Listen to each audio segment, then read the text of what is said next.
নতুন বছর মানেই বাঙালির কল্পতরু উৎসব। ইউএসএর বিবেকানন্দ আশ্রমে যে কল্পতরু উৎসব এত সুন্দর করে হয়, সেটা আমার এই বন্ধুর পাঠানো ভিডিও না দেখলে সত্যি বিশ্বাস করতাম না। সেই তোমাদের সঙ্গে আজকে শেয়ার করলাম।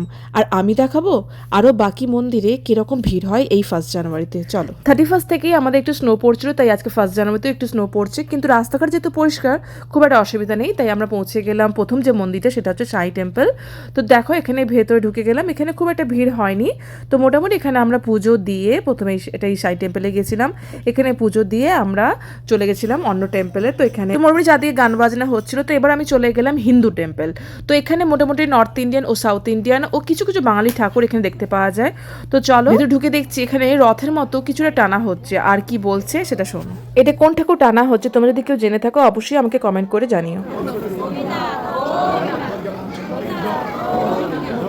আর এই মন্দিরে এটাই হচ্ছে মেন ঠাকুর, বাকি এখানে অনেক ঠাকুর আছে। এখানে প্রত্যেকটা ইউএসএর মন্দিরে সব রকম ঠাকুর রাখা থাকে। আমরা হচ্ছে চারদিকে ঘুরে পুজো দিয়ে, তো এইখানে ভালোই ভিড় ছিল। নতুন বছর এখানে সবাই পুজো দিতে এসছে। মোটামুটি এখানে আমরা ফ্যামিলি নিয়ে আমার একটা বন্ধু নিয়ে এসেছিলাম, খাওয়া দাওয়া করে এবার তোমাদের দেখাচ্ছি আমি আগে যেখানে ছিলাম সেইখানে 1 জানুয়ারিতে কিরকম মন্দিরে ভিড় হয়। দেখতেই পাচ্ছ লাইনটা কোথা থেকে শুরু হয়েছে। তো ওইখান থেকে শুরু হয়ে এবার আমরা ঢুকবো এই বড় হনুমান টেম্পলটা।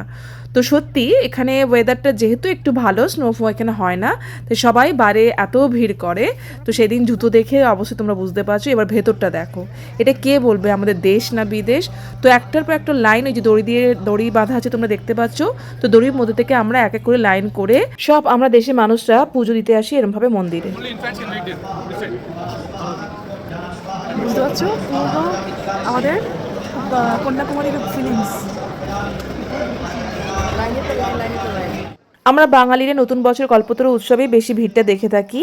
আর ইউএসএতে এই মন্দিরটা সবচেয়ে বেশি ভিড় দেখলাম, যদিও এই জায়গায় অনেক বেশি আমাদের দেশের মানুষ আছে। আর আমি যে বর্তমানে যেখানে আছি, যেখানে স্নো এখন দেখো পড়ে আছে মন্দিরের বাইরে, সেখানে লোক যেহেতু কম, ভিড়টা একটু কম, তবে মানুষের পুজো দেওয়া কিন্তু এখানে বন্ধ হয়নি। দেশে থাকি বা বিদেশে, আমরা নতুন বছর শুরু করি মন্দিরে পুজো দিয়েই।